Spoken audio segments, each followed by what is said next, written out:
That's how many licks it gets. Hey everyone, how's it going? It is I, the real Randy Chavez, coming at you today with anime and VeVe stream with Emojii, and everyone say hello to Dashi. Hello, Dashi. And yeah, this is Yay! yay. I love your soundboard. What do Appreciate it. you have with that? Do you just have like a iCarly thing where you hold something and it has the applause? I have like a little setup on my thing on my iPad, and then I just press buttons and it goes through my speaker, Oh, very good. and then Very good. yeah, and then it just goes to the mic. But yeah, pretty much. I was just taking a look at something on TikTok and I want to know if you have a any thoughts on it. Well, first off, have you taken a look or have you ever tried the Shamrock Shake? Shamrock shake. No, I haven't. It's What's a that? new it's a new shake at McDonald's and it's very similar to the Grimace Shake on how that was like purple and sugary. Hmm. But the Shamrock Shake is green and sugary. And here's how this one couple is trying it. And I wonder if you can see what they're doing. Oh, he's taking it from her. Okay. Does So the that people, work? yeah, so the people that are only listening to this, you have a girl drinking the Shamrock Shake from McDonald's through a straw. Pretty normal, pretty normal. Hmm. And I guess she's holding a bunch of it in her mouth because her boyfriend, I hope that's her boyfriend, is putting a straw in her mouth and he's sucking the Shamrock Shake that she shucked out of the cup out of her mouth into his before she, yeah. So it is a little weird, but it got almost 500,000 likes on TikTok, and that is one of the stranger things that I have seen on there. Yay! Hey, well there you go. 500,000. Yeah. That Um, that's interesting. That's interesting. so is have you ever seen such nonsense, such I tomfoolery? I haven't, but right, like, there's always like these viral trends and things that people do to, try to nearly kill themselves. But I haven't seen the Shamrock Shake though before. I didn't Have even you know seen what the that Grimace was. Shake trend? No. Is it the Uh-huh. same just with a different shake? Kind of. It was wild. It Mhm. the people made it like a thing where it's like, the Grimace Shake is so good. Hurry, hurry, pick it up, pick it up. And then like the camera would cut and Mhm. suddenly you see purple everywhere and everyone was supposedly like killed and then you see Mhm. like Grimace was here and it's all of these skits. It's like the movie Aristocrats. I don't know if you ever seen that. Have you? I saw I Aristocats, the love Disney you so movie. much. Me too. Is We it saw is that it movie too. close? No, no, not Oh, even close. okay. All right. So all of these, like, so, for the people that are just tuning in and maybe are unsure of the word, an aristocrat is like a top uppity, like elite class level, not like an athlete or anything, but just like they're like super rich. They're called aristocrats. Anyway, in this movie, like every comedian knows like the same joke. They tell it their own different way. And it's very, very raunchy. It's like you have like this person that digs up a body and one person puts their mouth on the anus and the other person Shawn Michael elbow drops them on the stomach and it's like, what do you call that? It's like aristocrats. And like it's all like this giant shit. I gotta all right, anyway, I'll get back to that person later.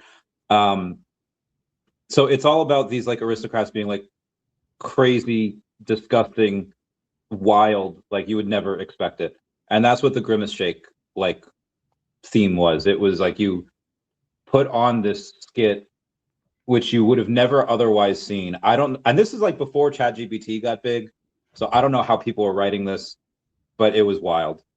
Mhm. The Shamrock Shake was not, you know, uh, I've only seen one video of that. Um, Mm. what is the craziest thing you've done for views and likes and stuff? Um, well, first off, I just would say you always surprise me. You have very interesting stories. Um, I Thank don't know you. what to say to half of them, or 80% of them. But okay, for like views, I don't know. Like, I normally just a lot of the things that I do end up just being done unexpectedly. right? Like I don't know if you were there for like the clip when we were doing a karaoke with Alex, from former marketing manager of VeVe. I was not. So we were doing karaoke and he was singing, and like a lot of times what I'll do is I'll practice in the background, to get ready for my turn, which because I was up next. And I was practicing, but I didn't know that I was unmuted. So while he was singing his karaoke song, I kind of was singing on top of him. And to make matters worse, the song that I was going to sing was Tutti Frutti. So don't ask me why. Don't ask me why. It just was the thing that popped into my head. But yeah, so like stuff like that, it's not deliberate. It just I find myself in these situations and I don't know why. But yeah. I understand. That happens. Those situations. Oh, before we move on, Omar saying, did you get a copy of Dragon Ball Super 24 manga book? I did not. But I saw it come out. That's the one with Ultra Ego Vegeta and Ultra Instinct Goku and Beast Gohan on it, I think, right? You correct Yeah. me if I'm wrong, but I think that's I'm not sure. I think so. I have not taken a deep But look at that yet. it's the return because I mean Super was on a hiatus for a bit after the unfortunate death of Akira Toriyama. Two Came out years last ago Wednesday, and yesterday. yes, yeah.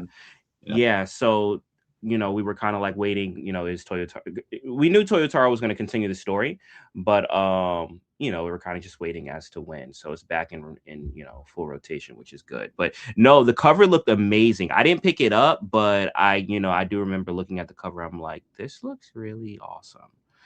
But yeah. Everything is awesome when you're part of It's one of it. you know what it is? It's one of those. Okay, so remember like Dragon Ball Z, back like during its day, like everyone used to print out like pictures of just certain iconic moments and iconic scenes. Some of them would be real, some of them would be fake, but everyone used to just print them out and like try and draw them. That's what that reminded me of. This photo of like all the just greatest characters or the most powerful characters right now in Super all together. It just it's just dope. I remember my good friend John Chan, his older brother would like download the manga on like whatever website it was back in the day, and he would like tell him about it, and he would tell me about it. So like they had talked about Super Saiyan in the show, so like when he told me like, yeah, he goes Super Saiyan at some point, like his hair turns blonde, I was like, that sounds weird. And then when it happens, like, oh, he's right. So all of the other stuff he's telling me, like he told me about the stuff with like eventually the androids, and I was like, that's interesting, that's cool. So then when like oh 07, oh wait, like YouTube comes out. YouTube I think came out in 05, but around like 07 the weebs kind of got control of it and they entered. And then I see like here's like all of the Super Saiyans, and I was like, oh, this is probably from the manga that I never read. And I see like up to like Super Saiyan 10, and I was like, whoa, this gets so cool. And not Oh, that realizing was that it that was was fake. like Dragon Ball AF, right? I No, think. it was fake. Yeah, Dragon Ball AF. It was like this fake fan made thing, but Oh, it was so out there that people thought it was real. So like during that time, and you know what's so funny? One of the people that worked on that, or did I believe so, or did drawings for it, or did something with it was Toyotaro, who's now the writer of Dragon Ball. oh, that's so cool. Yeah. So you see some of the influence even with like UI having like the silver hair and stuff because that was the I think that was the drawing for Super Saiyan 5 for Dragon Ball AF. It was like him with like silver hair. But you kind of see those influences as well. But yeah, no, like it was so popular. Those pictures were so popular that people actually like thought it was real. And you're dealing with a time, right, in anime where everything is not as available, right? Like we were, scouring the internet to see clips of, GT and things like that. So whatever was, shown to us or told to us, we were like, oh, this has got to be real, especially out here in the West.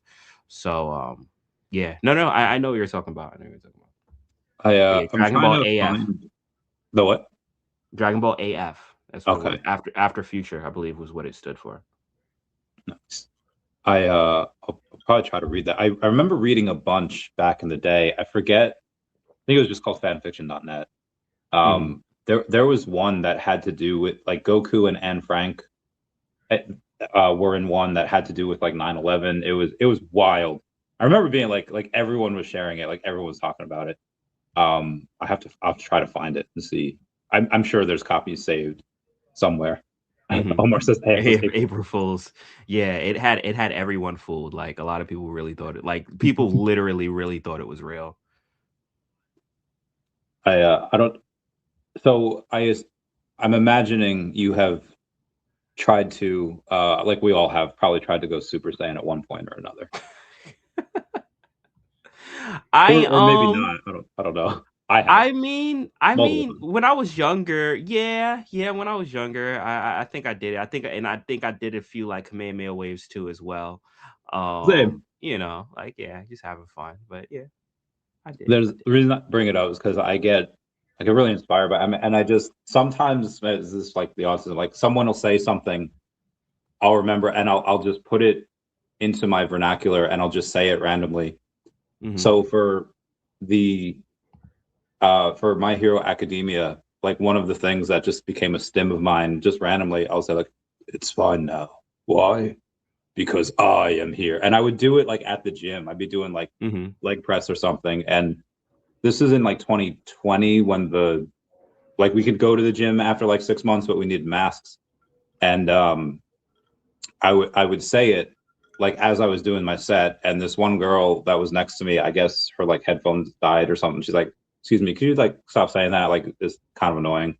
And my blood was not in my brain. They were all like in my leg. So I just gave her like the All Might superhero like smile, like, but I wasn't like you couldn't see my face because I had a mask on. So all you just see is like, and it was probably the most autistic moment of my life, but it was it was fun. It was a good memory. Yo, you know what's crazy? Like, okay, so I feel like there was something about doing that gave you powers, right? So you're speaking about the gym, right? Like I remember like you're on your last rep and everything like that, and then you're thinking to yourself and you're like, you know, I need the power to do this, and you just say in your head, you're like, Kame Hame ha, and then you just push and you're able to get that last rep and you feel so accomplished. And yo, you know what? You did turn Super Saiyan. Like in those moments, I think people do, you know, do turn Super Saiyan because it's another layer of strength that you just get when you kind of like just let out that last push. Can I make a confession? Of course. So I took this really seriously when I was younger. And it wasn't like I was like 7. I mean, we tried it when we were like 7, right? But when I was like 12, I like gave myself an adrenaline rush. And I was like, holy shit. Like it worked. And obviously in the Cell Saga, Goku takes Gohan to the hyperbaric time chamber. And they're like, you know, we shouldn't just be Super Saiyan only when we're fighting, because it takes a lot of energy to go from normal to Super Saiyan.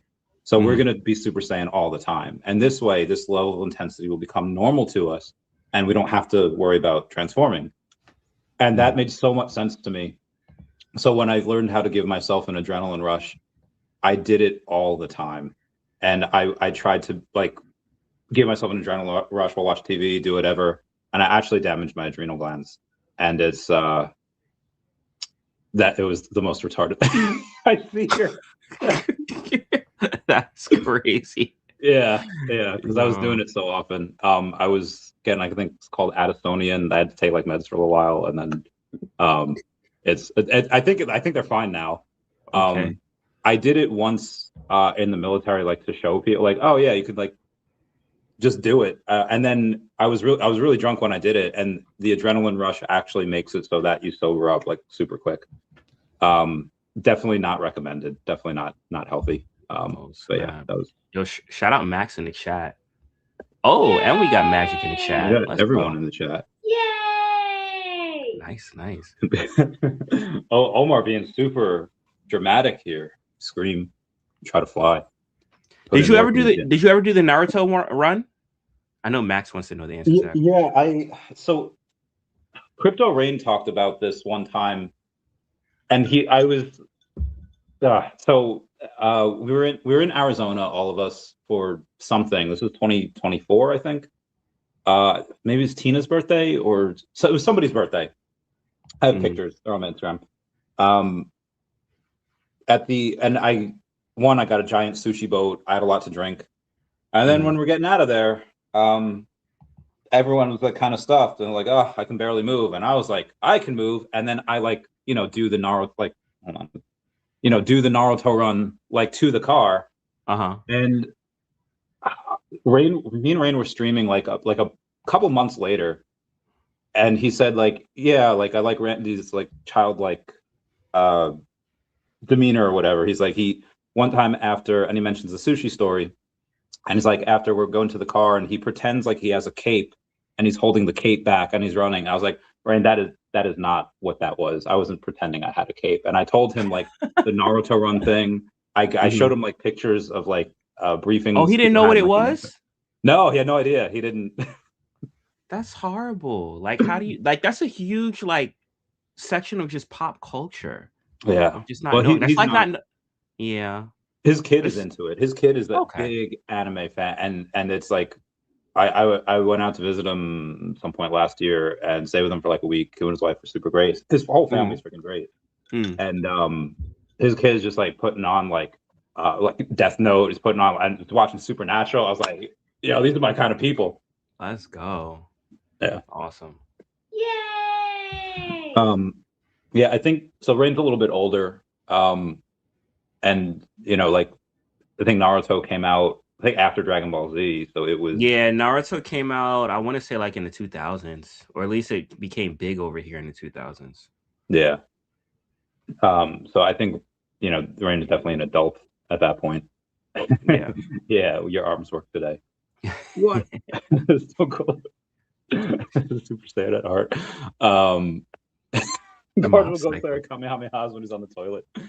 I freaking so love you mentioned My Hero Academia. So what are some of the new stuff that you're watching? My Hero Academia just closed out, but amazing finish. No spoilers. I haven't seen it. Okay, no spoilers, but amazing finish. You still have Vigilantes that's still going, that's ongoing. Okay. But what's some of the stuff that you like, that's out, that's current? Unfortunately, really nothing. Although, so this, and I think that we touched on it last time. An ex-girlfriend, when we were together, not alone, she's like, "Hey, let's watch this one," and it was Madoka Magica, yes, it was the first couple episodes. I was like, "All right, it's interesting." Really like weird that they were giving like fan service, like middle school girl type stuff. I was like, Zen, this is a little weird. And she's like, yeah, I know, but like, trust me, it gets good. And it's only like 12 episodes, but around like, I think episode 5 or something, I was like, oh, and then it gets all psychedelic. Turns and on its head. Oh, babe, this is good. And then, oh my God, yeah, that was so freaking good. And then there's like 2 movies out, and then there's another movie that just got announced. So I really want to see that. There's 3 movies out. I'll go into that in just a bit. But what is that called when you have something that it's not? Is it a deconstruction? When you have something that takes a genre that is, very formulaic, you're used to it, and then flips it on its head. There's a certain like terminology for things like that. I don't know what it'd be called. I understand what you're saying, but I don't think I've heard the term before. Yeah, it just escapes me right now. My mind is just blanking. But I mean, that's what it does with the magical girl genre. When you think about Sailor Moon, you think about Cardcaptor Sakura. Like, it takes that formula and it spins it into something super dark. And I liked it. I really did. The movies, so there are 3 movies that are out right now, and the first 2 movies are just recaps of the series. So you actually don't have to watch the first 2 movies. You could jump to movie 3, and that continues from where the series left off. And that movie will also take you down a whole other rabbit hole of different things. So, yeah. But that's up there. That I really like Madoka Magica. That was one of So I watched that. That was recommended to me by the streamer Lily Pichu. Okay. She was the one that told me that I have to really, really watch that. And yeah, like, you know, I was like, this is awesome. Magic saw me do the Naruto run, and she thought I glitched. She did. It's awesome. Yeah, I'm sure I've done it multiple. I don't know. I feel like that goes to what I feel like when I'm drunk, I get me times like 10. Mhm. So the amount of pop culture references is insane. At that point. Question. Oh, snap. We Yeah. got sleeping in the chat. Why do you think that anime is as popular as it is over here today? Because I mean, there's been different, you know, I'd say call it gives and takes, right? Like different points of time where an anime becomes popular, then all right, maybe it's not so cool. Then it becomes popular, then like it kind of tapers off. But it continues to increase to the point where now, I mean, anime is, you know, some anime is more widely recognized than Western, you know, animation. So, what do you think has been like, in your opinion, or your, you know, what do you think has been one of the biggest allures when it comes to, you know, Eastern media hitting, you know, a Western audience? There's a couple of things. One, it's just the like if Janie would know, or anyone like Max would know, like sometimes things in Spanish when they're translated in English, it's like, oh, that doesn't make sense, but it makes sense in Spanish. And there's just the way that the combination of words that they're structured. Just some of the most beautiful writing I've ever heard or read is from manga and anime. Mhm. That Fairy Tale had a good one where, and there's probably a lot better examples of this, but for me being adopted, this one was really powerful. Lucy Hartfilia says that just as a flower can't choose where to bloom, a child can't choose who their parents are. And I was like, oh God, that was beautiful. And Mhm. it's just that's like one of probably thousands of examples where it's just I've never heard words string together like that. And that's something that is, I think, sorely missing in most, I would say, either cartoons over here, or even comics over here. A Very, good example, very poetic in, you know, in the writing. yeah. Like and the ones that do make it into like comics, like they stand out. Like there's a comic that Marvel did after 9/11 where Spider-Man talks about the death of innocence, like innocent people, and then like the death of innocence, like this like Like children losing like your, innocent. And yeah. the spelling was, I was like, oh, that's a really good freaking line. And Mm. I remember that because like you just don't see that often. So but I know that most people are just like, that might be one thing. Um, I think also relatability. I mean, that's why I think Spider-Man's so big, is because he's kind of this nerd in high school, and I think a lot of people, like, sometimes you don't ask for certain things, but now you have this responsibility, and it's like, ugh, fudge.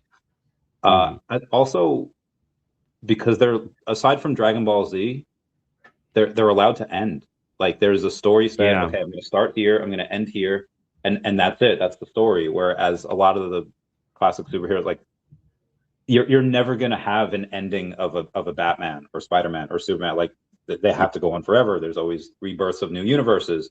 Whereas anime, like, you know it's going to end at some point, and like that feeling when an anime ends, everyone that's watched it knows that feels like, I hate that feeling.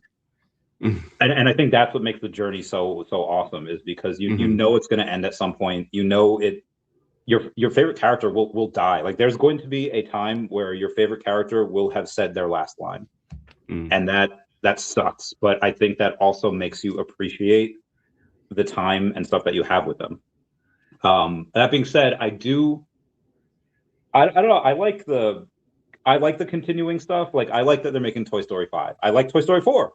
I Mhm. like that because then you get to have more time with the characters, but I understand that most people don't like that. And I think that's why, one of the Some reasons why people still do that. some anime doesn't end though, namely One Piece. But Yeah, One Piece, Dragon you Ball. know. It was um oh yeah. So I guess as an investment vehicle as well, Uncle Jeremy with the first print manga graded of Dragon Ball, I One saw Piece, that. and I saw Naruto. that. Yeah. Yeah. Um, But here's another thing that I think about, right? Like, is yeah. it which, down the line, is it better to have the volumes or is it better to have the Shonen Jump magazine? Because technically the magazine is its Yeah. first appearance, you know? That's a good point. Yeah. There's probably a market for both. Hmm. I mean, so there's a Boba Fett that just sold recently for 69 million Omi, and it wasn't his first appearance in the movies. Like he doesn't come, I think, until like 81, but in the it was the 1978, and that's the first, Wait, and he hold appeared on. twice. I need you. I need to dial this back real quick. I need to dial this. Did it sell in Omi? Yes. Okay, all right. Because I'm wondering why'd you calculate it in Omi? Okay. Yeah, it sold on Stacker for that amount of Got it. Omi, and also 69. So nice. Got it. They it wasn't his first appearance in the movies. It was the first appearance, like, because he showed in 78 at the Star Wars holiday special. And Okay. I was like, that's a really weird, like, that's true. Like, yeah, that, that is the first time he ever appeared on TV. Mhm. But it's a weird one that, and I guess we see that in Pokemon as well. Like, a lot of people value first edition Charizard, from WotC, but that's like the 5th Charizard that ever came out. Yeah. Like the other first, is a green back, a blue back. Yeah. Like And as a reader, right? Like I'm always gonna prefer volumes for for the sake of reading it, right? But like that is interesting to see how this develops, right? But I think that this is the first time where people are really starting to value and appraise these manga. I wanted to dial back real quick on the question I asked you in regards to Eastern popularity Yes. over here in the West. One other thing that I think is really that really stands out or I think hits hard when it comes over here is that not all the time these characters are inherently good when it comes Yes. to anime, right? Like when you're watching Batman, for the most case, I mean, you have your like, Elseworld stories or things like that. That's, maybe slight turns in their character arc. But for the most part, when you read a Batman story, you expect Batman to be good, right? When you read a Spider-Man story, you expect Spider-Man to be good. When you watch an anime, the main character may not always be good, or there may be multiple main characters, or like it takes you on this turn, and I find it to be very gritty, like where you don't know, the character can actually change just like how people can change, and I Yeah, the think that arcs are that's good. something that's that can be really relatable. That is why, and I guess we'll talk about this because we got Avatar announced since we last talked. Hey, let's Is that go. I know in my heart of hearts, Mhm. Avatar: The Last Airbender is a superior show in many ways than Legend of Korra, and it said so on IMDb. That's a consensus. I agree, but I like Legend of Korra better More, because yeah. the kids are a little older, the old people are a little younger, and you Mhm. get closer to a bender in their prime. But also, to piggyback on what you were saying, with characters allowed to be bad sometimes, you have a bad guy like Kuvira in season 3 that she wasn't really that bad. Like, I can see where her ideals are coming from, and Mm. and I just, like, I didn't really know who to root for at that time. Like, that was Mhm.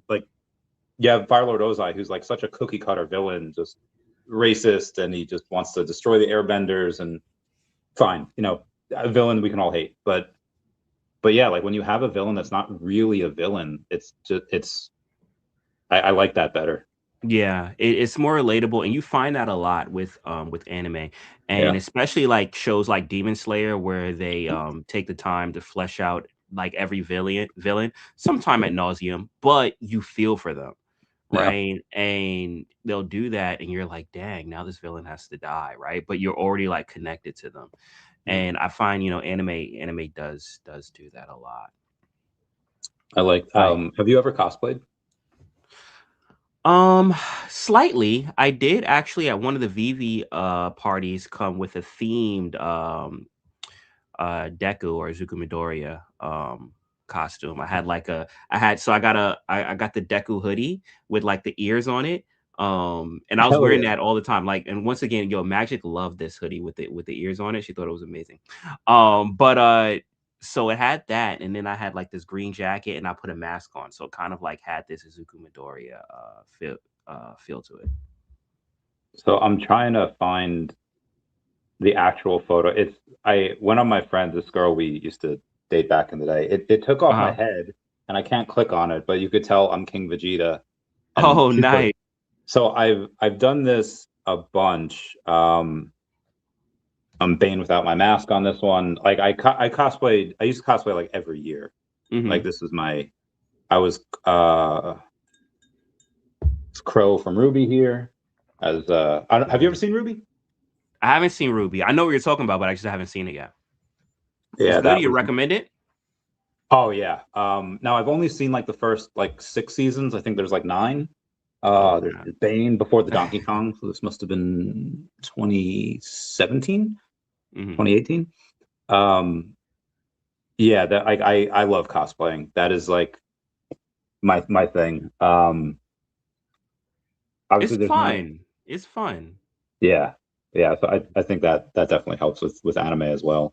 Part of what I like is that I guess I like both. It's like anyone can cosplay anyone because it's meant for play, but also I feel like a lot of the fans really appreciate it when you really look like the character, when you really like get really big for it, or you work on a cosplay a lot, and that's like you can't fake that. Like you can't buy a new body. Like you have to like work hard on it, and that I really like that. One magazine, volume 20, was reprinted, had huge hype last week, sold out in minutes because of the amazing promo card it has. Oh, that reminds me of the Ash Pikachu trainer thing, where people were like, that you had to pay like for like 5 packs, and if you bought 5 packs, you got the card. I don't know if you remember that. It was called I think it was just Red's Pikachu trainer card. Came out like 5 years ago, 6 years ago. Oh, okay. Yeah, I feel like we haven't had that really on VeVe yet. Is the buy X and then you get Y. I mean, you have crafting and stuff, but like buy X amount of things and then you get Y. Then you get Y.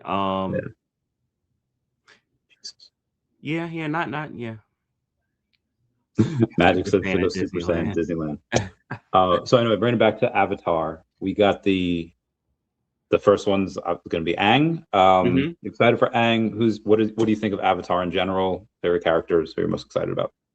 I like Prince Zuko. That's my favorite character, and I'm hype. I like that. To me, honestly, the biggest IP that I think they could have gotten from Nickelodeon are Avatar and SpongeBob, right? And I'm sure SpongeBob is on the horizon. Rugrats was also pretty big, but I something in me just says Avatar and SpongeBob are like the biggest of all. And I'm excited. I like Avatar. I really enjoyed it. I watched the first series. I didn't watch all of Legend of Korra. I started it, but I didn't finish it. But I do like this collectible and how it changes depending on, I guess, what you put next to it or what have you. Because I don't know if you saw with the animations, but they're different. Like he has him doing the fire, fire breathing technique, water, and so fire breathing. I'm sorry, I'm on Demon Slayer time. Fire bending technique. Is that all? That's not with this one though, right? I think so. I think this one, and then you put something next to him. I don't know if it's another character or if it's something, and then it changes. That's how I interpreted it. I thought it would be like, here's Airbender Aang, and then we might get another version of Aang where he's earthbending, and one. I think he changes depending on what you put next to him. Which honestly, I like that idea, but I do think. I mean, we can double back and look at the article, but I think when I looked at it, I think he changes depending on what you put next to him. Okay, and so that is cool. I wonder if eventually you'd be able to like have not like DLC, but there's an add-on because like you have, and this was I was pissed off at the most recent because they announced Sakura today from Street Fighter, and the secret like the secret rare is the most common, the regular version of her. Yeah, and then that's the regular version of her is a secret rare, and it's like, oh, I want now. Oh, now I have to spend Yeah. MCP points on it. And it's like, but I get it because she's supposed to be from Street Fighter V, and that's the license, and I think that was David's way of saying like, okay, I know everyone's going to want the OG, version with the white headband that Ryu gives her. That was But they from Alpha, couldn't. right? Wasn't that when originally when she get Street Fighter Alpha? I forget what game it was from, I think it was that but one. probably. Yeah. But for this one, he was probably only able for the main common to give her the outfit that she came with in Street Fighter V. They didn't give her the dark one where she like gets like sunburned. I thought that was going to be a version, but it's not. Anyway, so I think the only way he can give us the nostalgic one was make it the secret rare, which is fine. But for Aang, like, so he obviously has his airbender clothes. I think at some point there should be like some DLC or like, hey, you can change the clothes, because in like season 3, 4, like he has his firebender outfit on when they tried to be Fire Nation citizens. He has his hair and he has this headband. It's like that would be cool to get to. Yeah. No, that would be. Yeah. That'd be dope. KO Comic 3, an artist put Shazam and Superman fuse. Like, oh, that's so cool. Oh, that's cool. That's dope.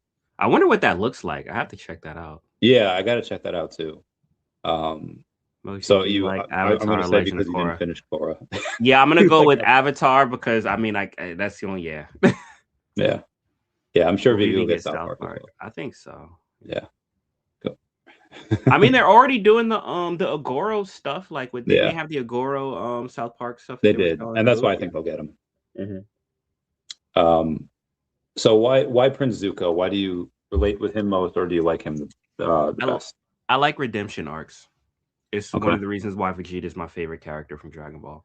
I like someone that may start out someplace and then you see their progress and they work through it and they redeem themselves. I've always liked that. So he's kind of like that character that has that type of redemption arc. And he was never like a bad character, right? He was in bad circumstances, but he was with his grandfather who was like a solid guy, and you saw like that kind of change him. You mean Uncle Iroh?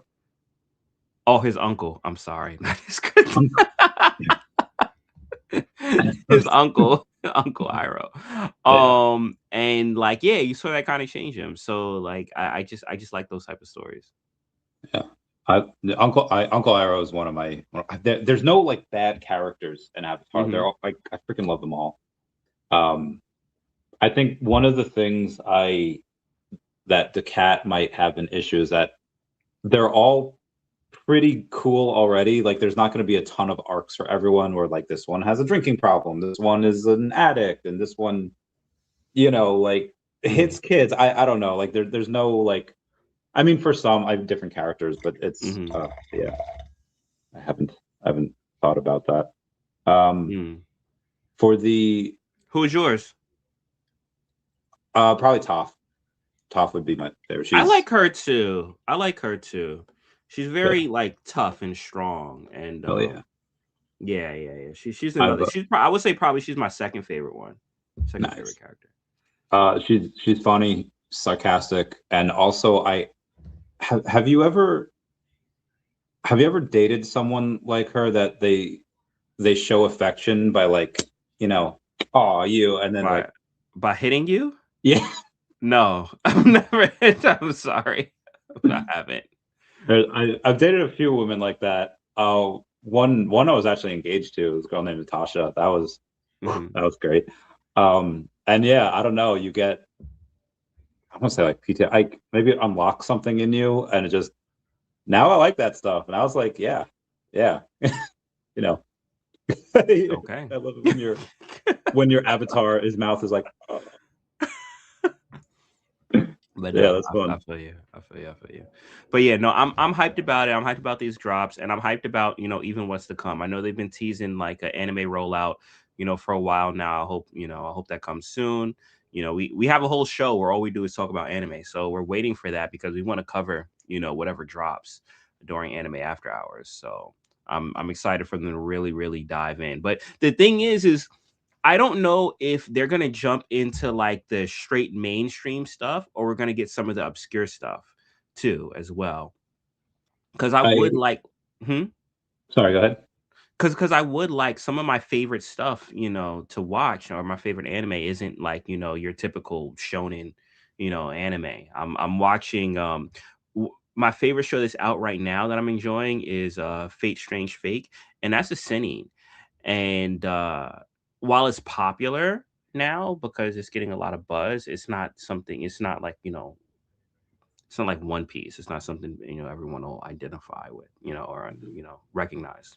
I mean, we need the audience first. We just don't have it right now. I know. But we have the artwork here from the Shazam people. Oh, snap. That does look fire. Yeah, that looks dope. That looks That really looks cool. fire. Yeah, yeah. Artist did a good job with that. Have you It- seen have you seen Fate? Any of the Fate universe? I have not. Okay, so I'm gonna put you onto this. You gotta watch Fate. Fate is one of my favorite animes of all time. And it's like I was saying, there is really no bad guy because you're following a bunch of people that are thrown. Okay, can I tell you the story of this?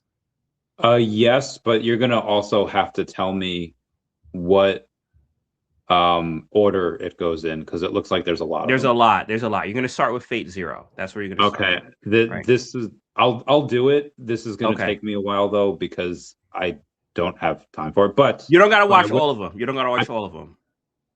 okay. Because All right. a lot of them are like elseworld things. Like it's not canon. So I'm gonna Okay. give you like the canon stuff to watch. Okay. But the story behind it, okay, so basically what happens, you live is this world where you have people that are mages, right? And they have, magic ability. Think Hogwarts, stuff like that. They go to magical schools and whatnot. And every few years there's this thing called the Holy Grail War. And where mages can fight it out to try and capture the Holy Grail, which grants them one wish, any wish that they want. But they're not just fighting it out themselves. What they're doing is they're summoning servants to fight for them in their behalf. Now, those servants can be anyone from history or mythology, right? So they can summon King Arthur, they can summon Hercules, they can summon Gilgamesh, they can summon Joan of Arc, or Alexander Dumas, right? So you have all of these different historical figures or mythological ones, even like, gods and stuff like that, Ishtar, that can be summoned in this big battle royale where they're trying to kill each other. Isn't Ishtar But the goddess of fertility? yes, Babylonian. Would she be useful in a fight? I mean, she is a goddess, so I mean, you got to watch it to find out. But Oh, it's she's actually. Yeah, you weren't just giving an example. She's actually in it. yes, she's one of the people that end up being I'm summoned at very some point. curious to see how she fights. Yeah. So it's very interesting because you have your characters that are you recognize, right? Everyone knows Hercules, right? But a lot of people don't know Giles, the like someone that was, I guess, a servant of Joan of Arc. He was actually like a serial killer. But Did not know that. The whole yeah, Buffy thing makes sense now. Okay. so you're doing like this research while you're watching a show too on history, right? Because you're like, because the thing is they're summoned, but they don't outright say who they are, because if they do that, then you're gonna know their weakness, right? If Achilles is summoned to the battlefield and he says, "I'm Achilles," well, they're gonna know that his heel is his weakness, right? Yeah. So they kind of like mask who they are, and you got to figure out that through their abilities and the things that they're using and stuff like that, who they are in mythology or in history.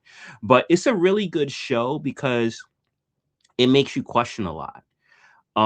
There's a scene in it where you have Alexander the Great, Gilgamesh, and King Arthur all sitting together talking about what does it mean to be a good ruler or a good king. Ooh. And one of the points that, and this is why I like anime, right? Because one of the points that Alexander the Great made was like, well, you want to be a martyr for your people. You want to put your people first, right? You want to, make the sacrifice for your people, right? To make sure that they're good, even if it means sacrificing your own life to, to make sure that your kingdom doesn't fall, right?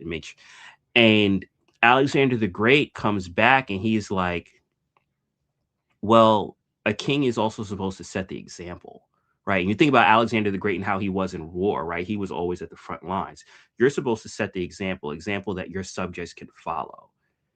If your example is to throw your life away, your subjects aren't going to follow you, or your kingdom is going to fall.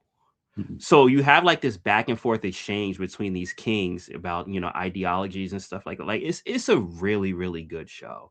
I would highly, highly recommend the Fate series. That does sound really good. Yeah. Yeah.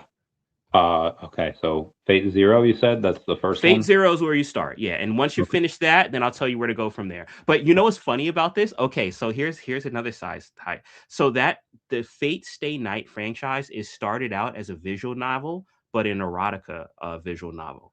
So it was based on but once again, this has nothing to do with the show. Like, there's nothing crazy in the show.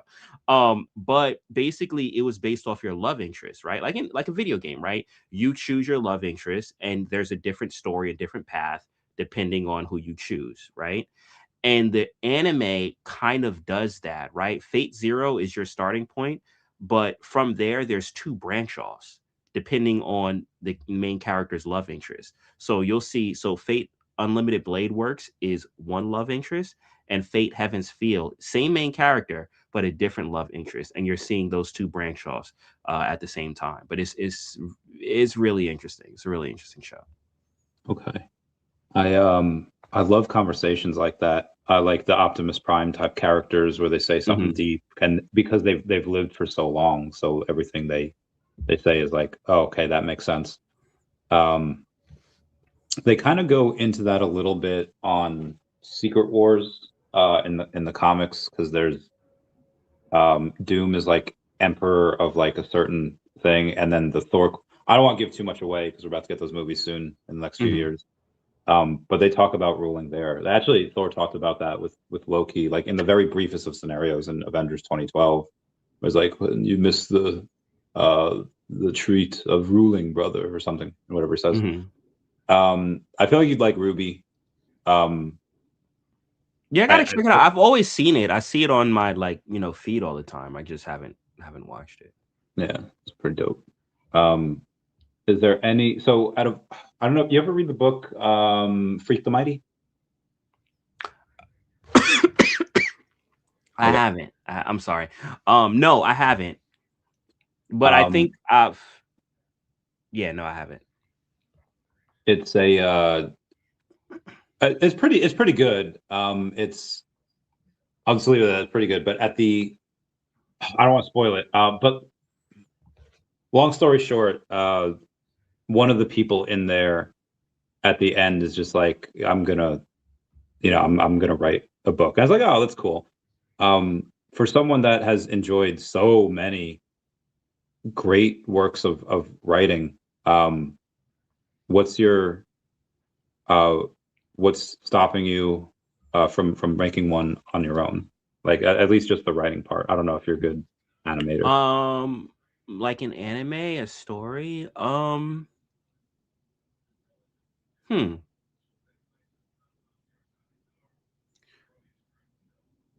I think that might be it, right? Like the daunting task of, well, how do you put this into a medium, right? Like animation, because I've thought about it before. I've thought about, telling stories, even just like of my own life, but then kind of like just crafting that out into something, more. But yeah, I don't know. I guess I just haven't. I haven't. There isn't really an answer as far as why. It's just more of like I haven't done it, but it wouldn't be something that I would be opposed to. I just never thought.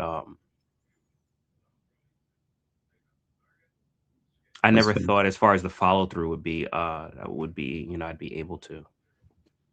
Or have the resources to. I once made I once made like a breakup video for a girl. It was privated, so only she saw it. But in that video, I had gone over how we like. She asked me out. I kind of turned her down because I thought it was just like a, hey, or like you're inviting me like to this wedding. Are we gonna boink? And then she's like, well, I originally it was just to invite you. Like I was like, oh, all right, you know, I was like, I'm probably good then. Because I usually don't travel unless I, you know, got that option. But then I was like, wait, why don't we just try dating? So I reflect back on that in the video, and I said that when I was working late one night and told her I read and talked about great literature from the time that I was a teenager, anime, books, all that, and the stories are replete with characters that just let opportunities slip them by. And what I talk about, what I write about with daCat, what I tell my followers is more than just those lessons in literature. They're lessons in life. And if I don't follow the tenets of those lessons, then I would not be the man who I thought I was.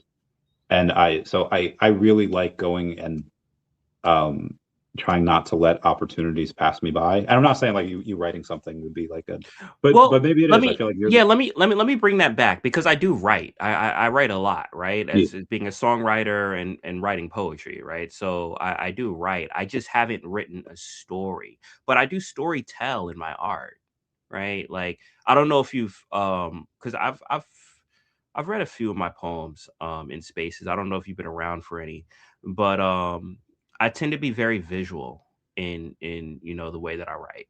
So I have done that. And you know, I have music on Spotify and Apple Music as well. Poetry, I'd say more so is the is is more descriptive in the writing because it's you know there's more freedom there than kind of like yeah. I've seen that in. I never really watched the show. I saw this clip. You ever see the show You? Mm-mm.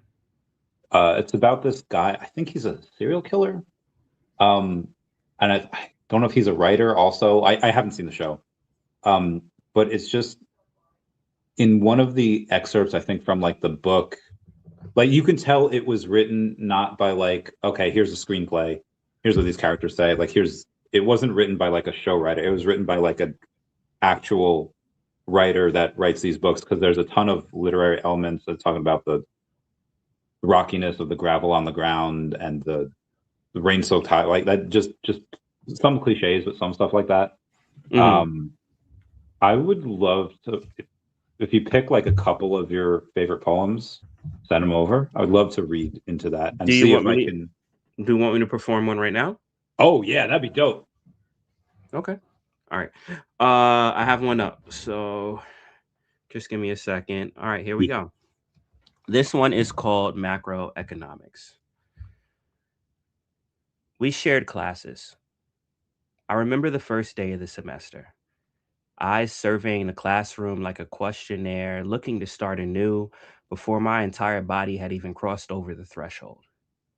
This was a new day, and I remember it as clear as such. I remember your hair and how it reminded me of dawn as the mountaintops of your shoulders gave birth to a sunrise, changing my entire atmosphere. I found myself walking towards the horizon. That early morning bright red pigmentation of your blush, the subtle hint of green in your mascara, the pink warmth of your lips, you were painted onto my mind. Your profile was my landscape. We shared classes. Although I don't remember much of macroeconomics other than the smell of summer nights and autumn rain. Heated moments in the back of an automobile, eyes locked onto each other, our hands were aircrafts as we fired missiles through our fingertips, leaving the foundations in which we stand on completely shaking. Only a few days. Body and morals, we've given it all, leaving the foundations in which we stand on completely shaking. But we were adults. And after all, we shared classes. I remember your eyes and how the tints of them would always give way like transitional lenses fading from blue to gray whenever the clouds would block out the sunlight. Looking at you was like staring into the sky, and even your tears felt like rain. But still, I knew that if only I could find a telescope small enough to duct tape to my retinas, powerful enough to look beyond those clouds of infatuation, if only I can look that far enough into you, I would find a heart the size of a galaxy, held together by clusters and systems, pumping out stars as you envelop me into your universe. Your burning passion gave light to my entire world. In the beginning, we shared the origin of life, the conception of love, and all of this was only because we shared classes. But it seems even that wasn't enough, because the one thing that we didn't share was the same color skin. What was it that made those stars grow dim? Did you know that a black hole is the single known force that is strong enough, powerful enough, fast enough to trap even light? Who was it that from birth manipulated those beautiful little stars in your heart to detonate on contact? Seconds after supernovas of expanding heat amongst lovers, I got to witness each one of those precious gems quickly implode into empty, ugly, gaping black holes. Why is it not okay for me to meet your parents? Why is it we have to travel so far to go to the mall when there's just one down the street? I don't remember much of macroeconomics, but I do remember a lesson on supply and demand. See, I supplied you with all the love my heart could possibly give and demanded nothing from you. I just hoped that maybe you would do the same. I thought it would be an equivalent exchange. But I guess I forgot to factor in one thing, that even if we sit next to each other in the same room, on the same days, in those transitional lenses you call eyes, we had never shared classes. God damn. Um, you remember in the movie? Well, I don't know if you've seen the movie Yesterday. Wasn't that like off the Beatles or something? Yeah, yeah. Okay. No, I didn't see it, but I know the movie you're talking about. Ed Sheeran is in it. He tells the guy that the movie's about. He's like, "Hey, we're both gonna write something, and who in like 10 minutes, and whoever can come up with the best thing in 10 minutes." So the guy from Yesterday, like Ed Sheeran writes something really cool. But the guy from Yesterday, he wrote obviously a Beatles song, and it was like, I think it's called "The Long and Winding Road." That was the song he chose. And Ed Sheeran's just like, wow, I always knew there would be someone that would come along that's better than me. I didn't think it would be tonight. Now, granted, I'm not like a poet, but with writing, I haven't. So I closed my eyes with that because I'm fairly visual. So I wanted to imagine. Yeah. One with the title, I didn't know if it would be about wins and losses in life and comparing it to whatever else. I didn't think it would be about a class, macroeconomics, and then just the line with the shoulders and the sunrise. I was like, fuck, that is good. And then I don't know if it was intentional or not when talked about the smell of something, and I was like, oh, maybe the smell of her reminded him of a time where Autumn it was rain. like, yeah, like there was a soft rain, because like people are like that. And then it got racial, and then at the end with the classes, and that was like, oh my god, that was again, I'm not a poet. I don't think I'll ever write anything like that as far as a poem goes. Fuck, that was good. Appreciate that. Thank you. Yeah, that was I just had to give you flowers there. This is what's happening. But yeah, so I've been writing, right? Like I've been writing. I've for those that are familiar with New York, like this area, like I performed at New Eurekan, which is like a big poetry spot, one of the top poetry spots in the US. But yeah, so I just have haven't written anything as far as like an actual story, you know. I mean, that was a story in itself. But yeah, I tell stories. Yeah. You don't have to Yo, share this. Millie asks this question all the time. No, like the poem ends in a breakup. Yo, no, this has nothing to do with my baby mom. This is the college story. This is college story. Someone Okay, from gotcha. college, yeah. Okay. That's macroeconomics class. Yeah. Okay. That is a college. Where did you go to college? You don't have went to no, that's fine. I went to Bergen, then I went to William Patterson University. to. All in Jersey. Where are those places? Jersey. Okay, gotcha. Yeah. How far away is that from like Browns Mills or Mount Holly, that area? Mount Holly sounds familiar, but do you know what city it's in? What or town or? I'm trying to think of the towns surrounding it. New Egypt. Because oh yeah, this is farther. I'm in North Jersey, so William Patterson is in Wayne, like which is next to Patterson. So it's like I'm like literally where I'm at. I'm probably about maybe 15 minutes away from New York City. Okay, where I was at, it was maybe 45 minutes away from Philly, and Oh, then so you're talking more like Central Jersey. yeah, and then maybe an hour and a half away. I to go to the city, I just go to forget what train station it was. Penn Station. And then I would just take the train in because that was a bit easier. It's gonna kill me the name of that train station. Forget where it was. Penn Station. Well, that's where we would go to, but like the train station in Jersey. I'm trying to. It wasn't Princeton. It was It doesn't matter. That's the train. I would go to Penn from there to the city. So that was cool. Why is there stuff ringing in there? Oh, it's a watch. It's a watch. Yeah, the watch is ringing. Don't worry about it. Okay, not worrying. Yeah. So obviously in this poem, the race was not the race gods were not kind to you in this one. Yeah. She was white. I'm black. Yeah. But I'm yellow in this case because I'm an emoji. So yeah. I guess Booth has never seen you. Yeah, probably. And that maybe a couple times happened to me, but I've had it happen the opposite way more times, where a girl will like me because I'm just a little bit dangerous, like a little bit. Like, snap. Has that ever happened to you in the opposite way, where it's just like, yeah, this girl didn't, we didn't work out because of the color of my skin, but these ones were super interested because of the color of my skin. That is crazy. I wouldn't know. I wouldn't know that because I don't know if anyone would outwardly tell me that. He said, not gonna lie, I thought you were Asian. Yo, that's low-key racist. But no, it's because I'm an emoji, bro. Like it's emojis are yellow.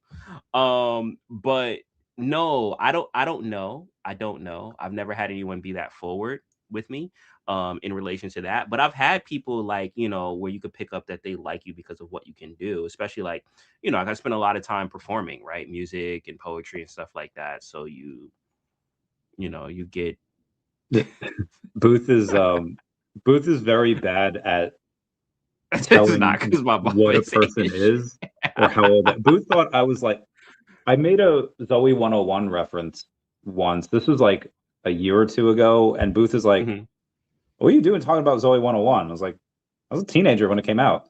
And he's like, how old are you? I was like, how old do you think I was? He's like, I don't know, like 45. I was like, girl. Yeah, so Booth is not great at telling what a person is, where his how old they are. Yeah, that's funny.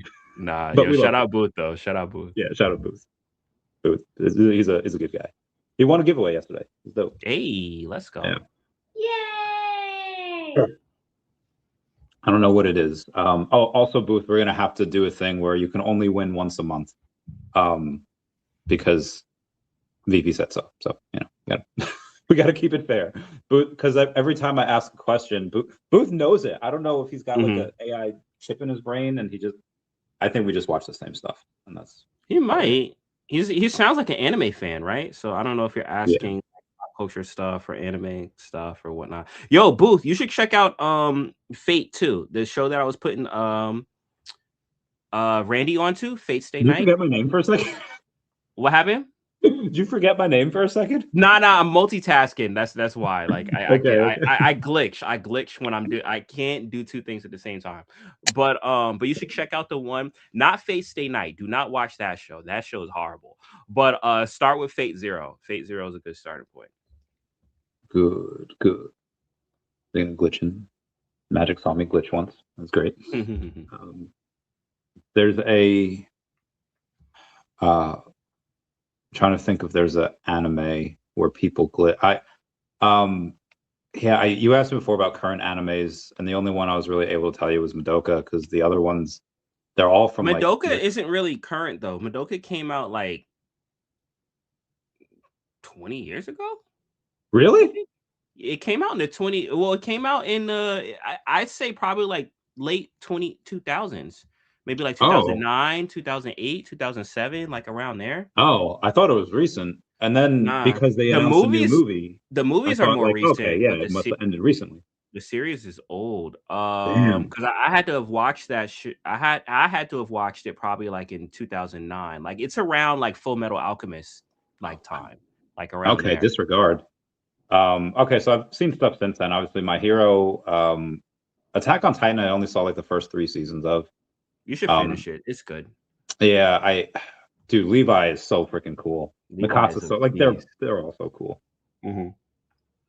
But I feel like we're in a renaissance right now because there's a lot of things that are coming out Yeah. consecutively that are all really good, right? Like I said, My Hero Academia is coming to a close, but you have Jujutsu Kaisen, which is an amazing show. You have Solo Leveling, which is an amazing show. You have Frieren, you have Fate Strange Fake, which is also getting a lot of accolades. You even have this rise of Donghua anime, which is Chinese anime, like anime that comes from China. And To Be Hero X is another one that is doing really good. I like Link Click. That's a show that I like. That's also a Donghua.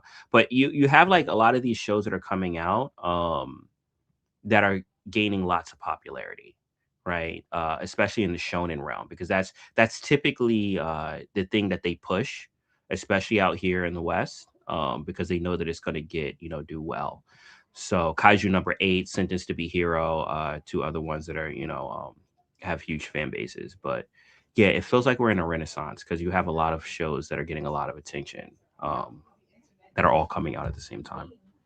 Yeah, back in the day, it was kind of few and far between. Like after DBZ and like DBZ, there was Naruto, and then it was like I don't really remember a ton of stuff in the mid. I mean, there was a bunch. There was Death Note. There was Dead Man Wonderland. I was Fairy Tail, Attack on Titan, the Sword Art Online. But it was like I don't know. I feel like for like a good 5 or 8 or 10 years, it was just like one good one, and the rest were like, eh. Yeah, but even Demon Slayer, I forgot to mention, Demon Slayer's beating box office over here. Demon Slayer beat Superman and Fantastic Four. As far as box office sales in the West. So yeah, like you have a lot of things that's getting a lot of notice. In the anime realm. So, have you ever done any Yume shipping? What's that? It's like when you ship yourself with like a with like an anime, like a waifu. Well, yeah, like a fictional character. Yeah, I have not. Sorry. I did always have a thing for Bulma though, like because like I just like her character, like she's a dope character. Super smart. She's hot. Yeah, totally, 100%. Who was your first crush? We went over this the other day. I think mine was from it was actually Amy Jo Johnson. Oh, same. Yeah. Yeah. I think it was definitely her, or like might have been Sailor Moon. Those two. They were just like, I was very small, and they were just very like, I was like, oh my god, it's great. That's funny. That's funny. those are good ones. Yeah, she yeah, Amy, and then thinking who else? I don't know. Yeah, it was her, Pink Power Ranger. Shout out Amy. Yeah. Yay! She did message me once. She follows me, and then I think after she saw, because I was random, I was following her. She mentioned something about a Power Ranger comic. I was like, oh, you should come on the show and talk about it. And she's like, what show? I was like, oh, my show. And then she said, shoot me a DM. I shot her a DM. And then I think she saw like my follower count, and then she still follows me, but she left me on red like the past few messages. Really? Yeah. But that's crazy that you even have an exchange with her. That's OD. Yeah. So I think if I can get a big enough following, maybe like 100K or whatever, I'll be like, all right. Then she Go might on. pull up. Yo, you know Yeah. what you might have to do? You may have to like have VeVe kind of finesse that, especially if they do a Power Ranger drop and be like, look, could we get someone notable for Power Rangers on this to you know, to help sell the drop? And Yeah, maybe she might I do it. would. But she might not have any ties, so it might not. Yeah. That might be a hard ask. I also would want it to do it like on my own accord, not just like, oh yeah, have Big Daddy VeVe come in.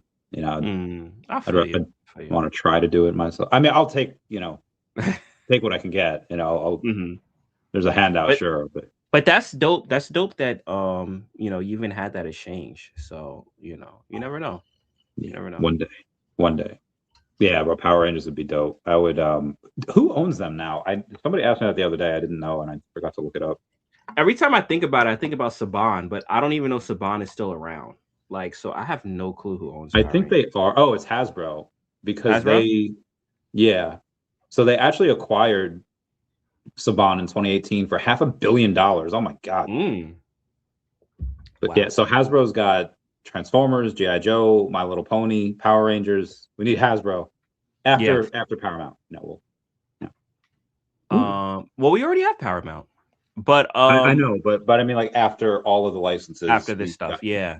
I think Power Rangers would be dope. A lot of nostalgia feel there. If they do that, I do want to run the Power Rangers Rita's Revenge, because right now I'm running. I don't know if you know this, but I'm running TMNT Shredder's Revenge with BE.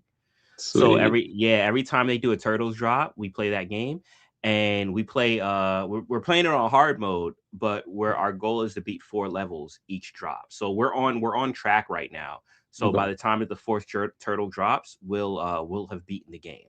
But I would like to do something similar to that with the Power Ranger beat 'em up Rita's Revenge if they ever do drop Power Rangers. Are you down to play with us? What is it on? So for Turtles, it's crossplay. So it's on like everything, and then you can crossplay it over there. I think that there was an issue with either Xbox or PlayStation. So we're just running it on Steam. We're playing it on Steam. Okay, cool. The Rita's, is that the I remember playing the one for Super Nintendo back in the day. No, it's new. It's new. It's a new beat 'em, but it's still like it's got that, you know, classic vibe. It's a beat 'em up, but it came out probably maybe in the last 3 years, like 3 years. Yeah. Cool. But like that's another thing. There's been this kind of like resurgence of just beat 'em ups. And you have these companies that are making like amazing quality beat 'em ups. Ninja Turtles Shredder's Revenge is one of them. Like it's not the same company that did that. They're 2 different companies, but that company, the Ninja Turtles one, also did they did Streets of Rage. They did I think they did Scott Pilgrim too. The Scott Pilgrim game. I didn't play that, but I didn't know he had a game, but I like the movie. Yeah. So but I mean they're fun games. It reminds you of going back to the arcade, you know, just playing with friends. Yeah, those good times. Have you heard anything or seen any gameplay from Tengeku Senso? I played the beta or alpha or whatever it is. Oh, how was that? You want my honest opinion? Yeah. Personally, I thought it was horrible. I didn't like it at all. Yeah. And it's not that it's a side scroll, because I like side scrolls. As you can tell, I'm talking about them right now with, you know, it's just it didn't feel good. right? The combo system didn't feel good. It reminded me of those Flash games that you used to play on. Do you remember Newgrounds? Yeah, that was dope. Yeah, for like when you're in school and trying to do something to avoid playing class, but I wouldn't play those games like for fun on my own in comparison to like a PlayStation game. Yeah. So that's what it reminded me of. It didn't feel good playing it. Okay. But I mean, that's just my opinion. Okay. Also, So I played it very early, right? So obviously things can change as you know. yeah. Yeah. Hopefully they take the feedback and be like, all right, we gotta. And I imagine you're not the only one that gave feedback. I imagine there's a bunch of people like, hey, fix this, do this. Been working on it for like 4 years, so I imagine it's There's hopefully a certain feel when you play a game like that. Like there's a certain feel when with the combo system and stuff like that, where it just feels good to play, right? Yeah. And I'll give you an example, even with fighting games, right? Because you compare it to a level, right? Like with fighting games, there's certain fighting games that when you just jump on the controller, even if you don't know how to play it, right? It just feels good playing it. Yeah. It's very, and I didn't get that from that. Like the combo system, it felt very it felt like there was no meat behind it, no power behind it. Like I'm doing the moves, but I don't feel powerful doing it. And just the combo system was just like, yeah, it was, yeah, it just didn't hit me. It didn't hit me. Hopefully they have other. I mean, I feel like now, especially nowadays, there's this one company I had an interview with. It's called Quakey, I think. It's this. You get like like 3 ducks to choose from, and you get 3 weapons to choose from, and you all start out on this like a board, and there's like zombie things, and you have to like shoot them, and every time you shoot them, you collect coins. You can upgrade your duck. You can upgrade your weapons. It's very simple, and it's got a lot of replayability. And it took the dude with AI like a couple months to make it. I was like, and it was genuinely fun. Like I would, and it like I wouldn't again. I obviously played it for a couple weeks, and I was like, okay, okay, the character, there's different levels you unlock, and it was cool. But I feel like with VeVe, like they have this opportunity, especially now with AI, to like crank out a bunch of games because you have one of them might hit. Because if they're focusing all of their resource allocation on just like one game, and it's like, I feel like now you're not going to need to do that because AI is going to. You could probably work on a bunch of games, get 80% of that work done that took you 4 years with a couple of junior devs, and that could take like 2 months.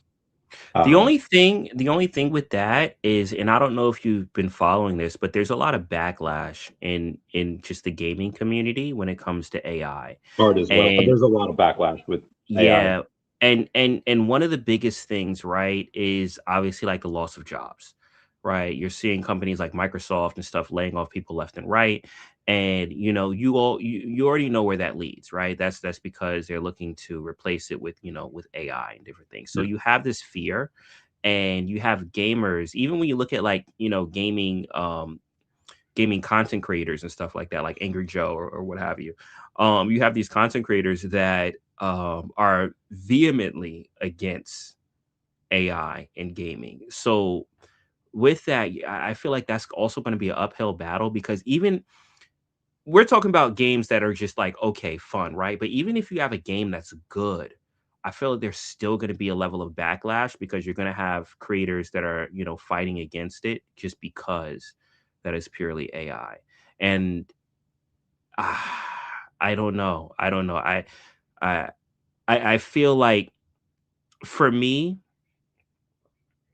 the biggest thing is the game fun, right? Yeah. And I think AI can be a tool to enhance a game. Like one thing that I would think would be cool about using AI is giving personality to every NPC, right? Just to make the world more immersive. Like for a Spider-Man game.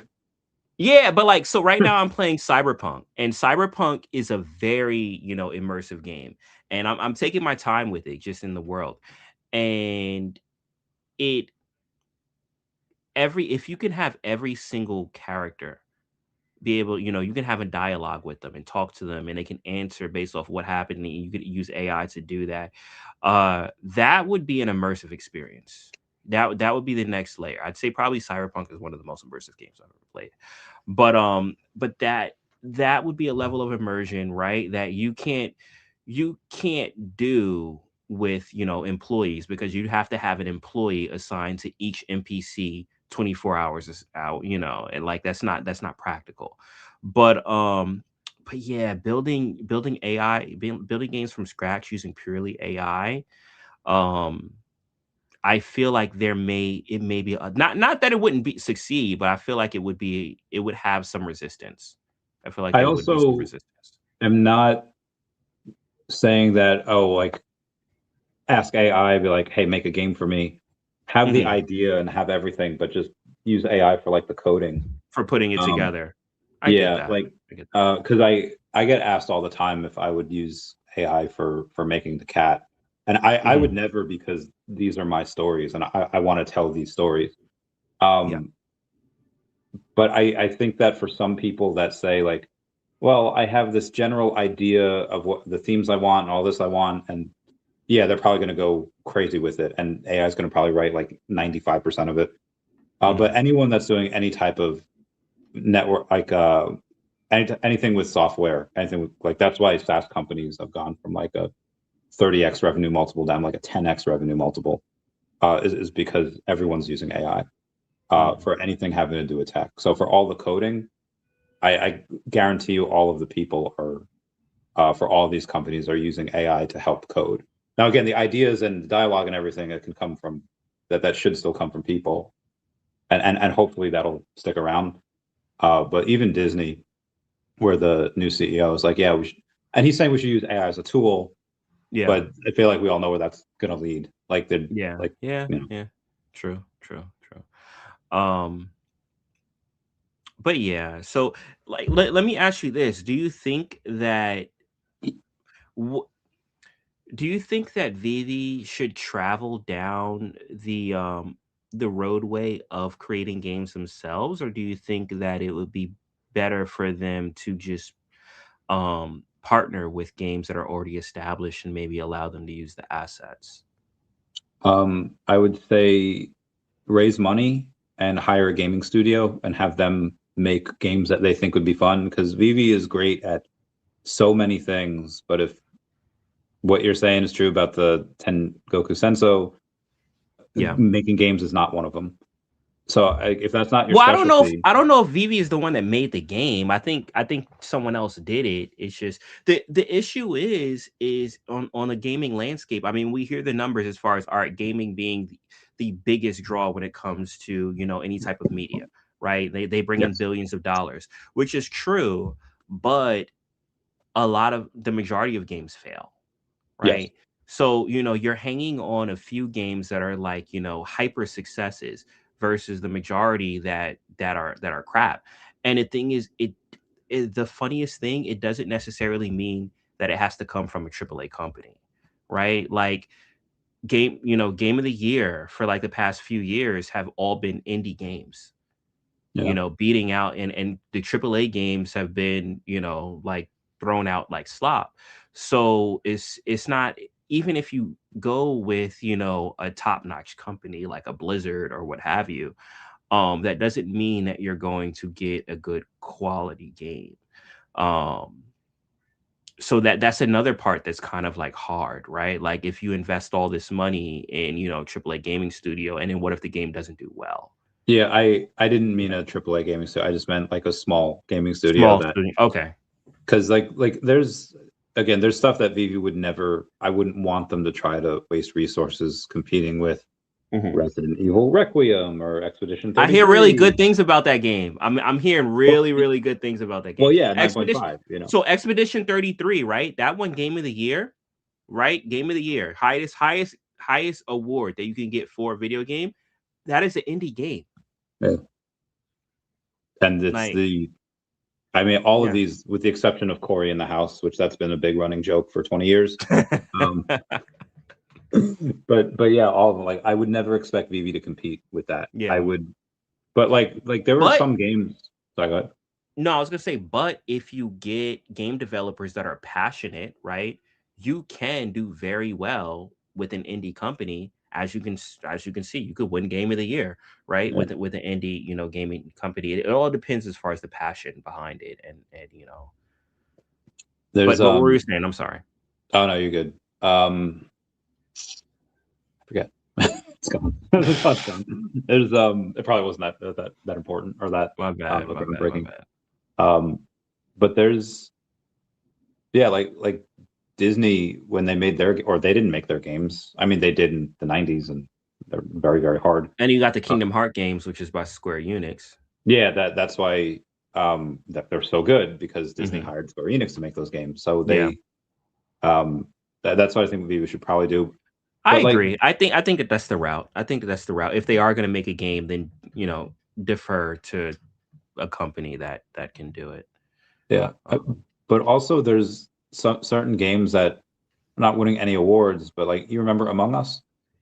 Yes, and but also too, it was a product of the times, right? Like that came out during COVID, right? So people were looking to communicate and connect with each other, and Among Us, just ended up being a viral hit. But I wouldn't say that there was anything special about that game, right, or groundbreaking about the game, other than the fact of being able to communicate with your friends while you're in a pandemic.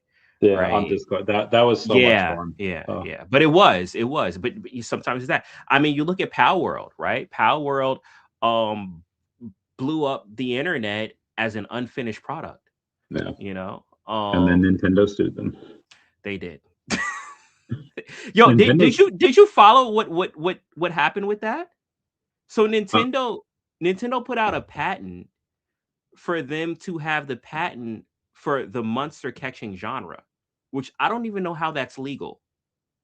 Yeah, like Monster Hunter, like Monster Hunter's been doing that. Yeah. They got a patent, and it was approved over. It wasn't approved in Europe, but it was approved over here, where they have the patent now for catching monsters, which isn't even something that they started. Yeah, that's wild. It is. But maybe at some point, I mean, they're suing the federal government now for tariffs. Like, they're really? Yeah, it was. I think it was a couple days ago. I don't know if it's the U.S. or if it's Trump. Nintendo sues U.S. government over President Trump's tariffs, demanding a prompt refund with interest. This was March 6th at 2:50 p.m. Oh wow! So that you, don't mess with Nintendo, and then Nintendo ninjas, they will come after you.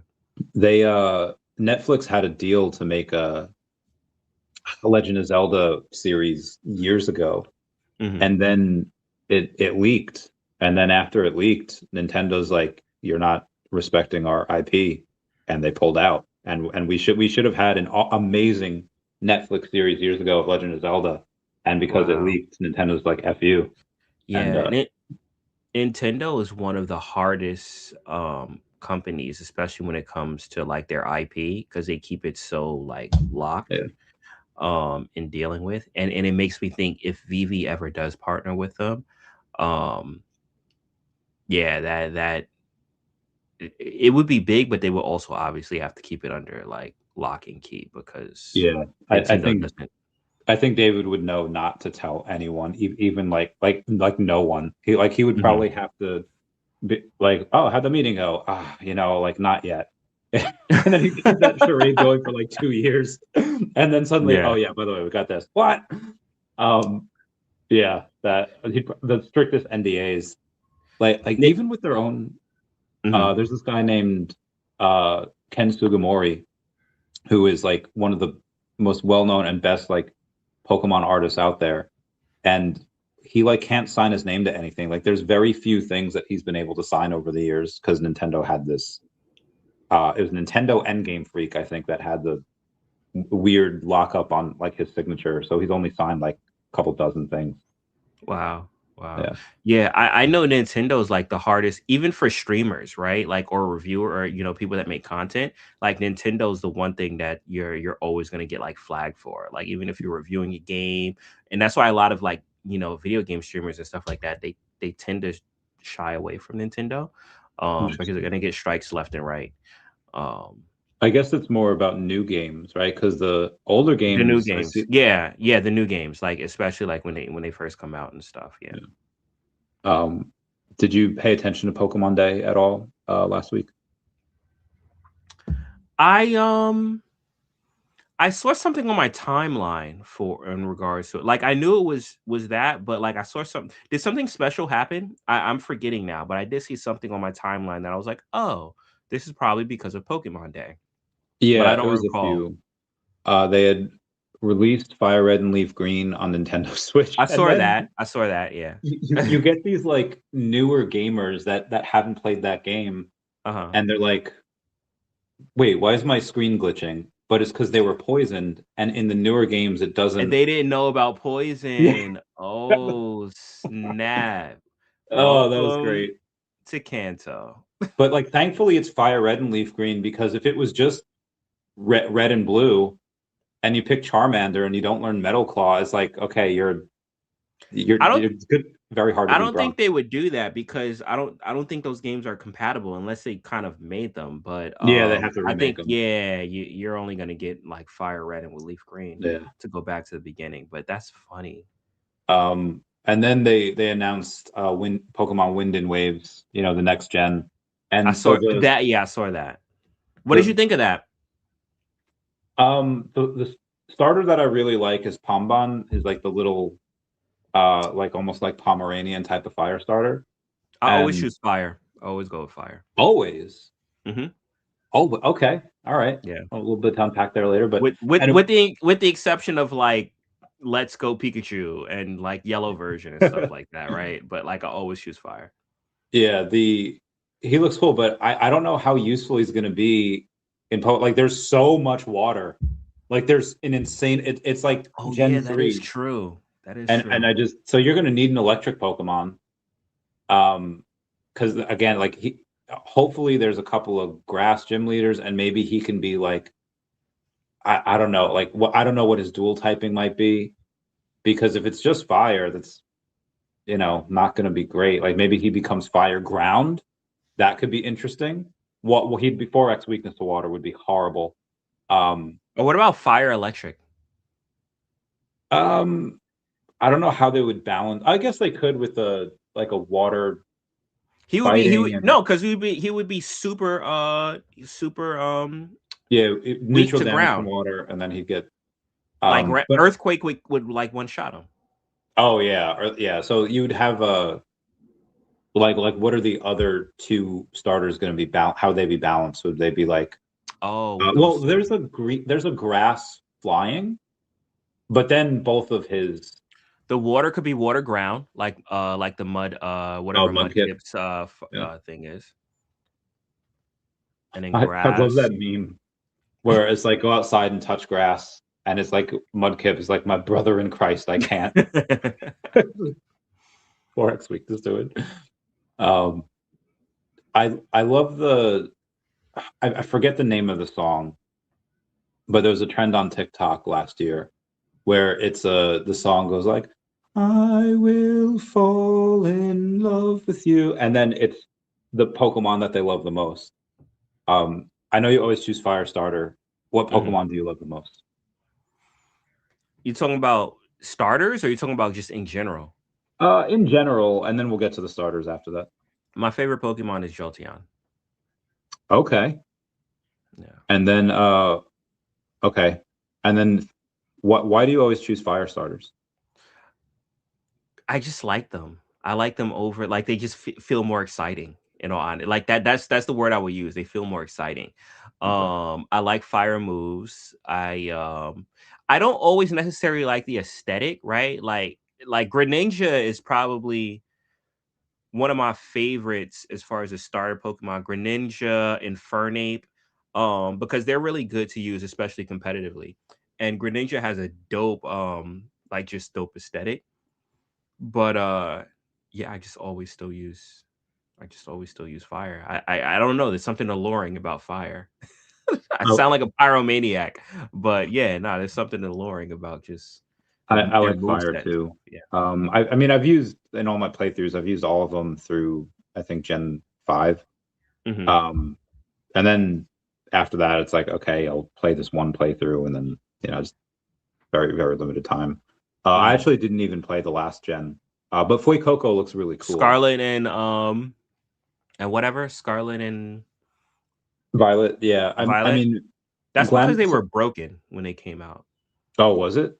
It was yeah, it was really bad. And then also too, that's another thing why I think Nintendo was salty about Power World, because you had Scarlet and Violet that came out and like they look horrible. They look horrible. Really? Power World came out and blew it out of the water. And people actually left Scarlet and Violet to play Power World because it was just it was a superior monster catching thing, right? And Damn. it was doing numbers. And they fixed a lot of it, I think, in Switch 2. I don't have a Switch 2, so I wouldn't know off experience. But I heard that they fixed a lot of it in Switch 2. But yeah, like the launch for that was honestly like it was disrespectful. Damn. It was disrespectful. Like mountains would glitch in the distance and stuff like that. It didn't look like a game that you would think would come from the top IP in the world. Okay. Damn. It wasn't cyberpunk levels of glitch. It wasn't unplayable. It just it just looked bad. It just looked bad. The Foy Coco seemed cool, and then Sprigatito seemed really cool. But then I guess Sprigatito goes from like cat on all fours to like bipedal cat, and it just looked a little not great. I don't even know if like Coco evolves into, but again, he looked cool. I saw like a the little bit of world. the anime. Oh, the new one? The one where the season after Ash doesn't come back, and I saw like 4 episodes. It was okay. I definitely would have watched it when I was younger. Yeah, I like the look of this new world, Waves and Winds. I'm excited to play it just because like it actually looks good, as opposed to the other one. And obviously we've been waiting for open world Pokemon for a while, and I know we got that with Scarlet and Violet, but once again, it looked horrible. So this actually looks good, so I'm excited for that. But the thing is with me, like I play Pokemon games just waiting until I can bring my actual Pokemon game over into it. Yeah. So like I just play with whatever Pokemon and beat the game and then bring my Pokemon. And that's when my game actually really starts, when I have like my Pokemon there with me. We've had a lot of very interesting ways of trying to get our Pokemon migrating into new games. Obviously the first 2 generations you can't move, which stuff. Yeah. But after that, the migration most times now is pretty easy. You can do it through Pokemon Home. Yeah. But I don't know, there were times where you had to get like Gale of Darkness. You had to get like, it was just you had to get Pokemon, I think Pokemon Channel for one of them, like GameCube. It was very rough. Yeah, I forget all the ways that I had to do it, but like I said, like I've been bringing the same Pokemon over from Fire Red and Leaf Green, right? Which wasn't the start, right? The start was Ruby and Sapphire, but I lost my Sapphire, so I didn't have that, and then so it was Fire Red, which is what I was playing, and then that's when I started bringing them over. So Fire Red brought that over to what was next, Diamond and Pearl, I think. Yeah, and it just kept doing that. And Emerald, I had Fire Red and Emerald, and brought those over there, and I just kept doing that. And now we're in Pokemon Home, so it's much more seamless. But I forgot all the ways that I ended up doing it, but I know there was different ways each time. When you bring them over into new games, do they obey you right away, or is it because it has an OT and it's different? They obey you right away because you can't bring them over until you beat the game. Oh, it's not like you can't bring them over immediately. No, because whatever, like the thing that you unlock to be able to access whatever it is that you need, whatever feature it is that you need. Right now it's Pokemon Home, right? But in prior generations it was different things, right? You Yeah. had to have first beat the Elite Four Oh, or whatever oh, their equivalent was. Yeah. man, that's rough. I So mean, yeah. man, I know back in the day is be like, oh yeah, get to like your second badge or whatever, get to this town, and then you could, trade and bring Pokemon You over. could trade, but you can't bring them over. So because that's different than the trading thing, because Yeah, but if you bring them to a game file that you already beat, and then you have another file like a new one, can you you can trade do it? that. You can do Oh, that, but okay. you still, once again, you still have to beat a game. You still have to beat a game. Yeah. Yeah. But now with Home, it's a little bit different because it's just, unlocking access to Home. And so far with Scarlet and Violet, I think I have maybe like, because that game is a chore to get through. So I had stopped playing it, but I'm jumping back into it now just because I want to bring my Pokemon over. But I haven't seen anything to access Pokemon Home yet. So I'm assuming that's gonna unlock after I beat, the Elite Four or whatever that equivalent is. Have you taken any? Oh God, I don't know what's with me. I forgot. Jeez, I need to. I'm not drinking. I swear. Like this is not. Nah, It's you getting good, you old. good. What's your team that you bring over? What are they? Is it like a main So six? I have more than a team. What I started doing was I started building a box of competitive Pokemon to mix and Okay. match depending on. So I started treating it like Yu-Gi-Oh cards, right?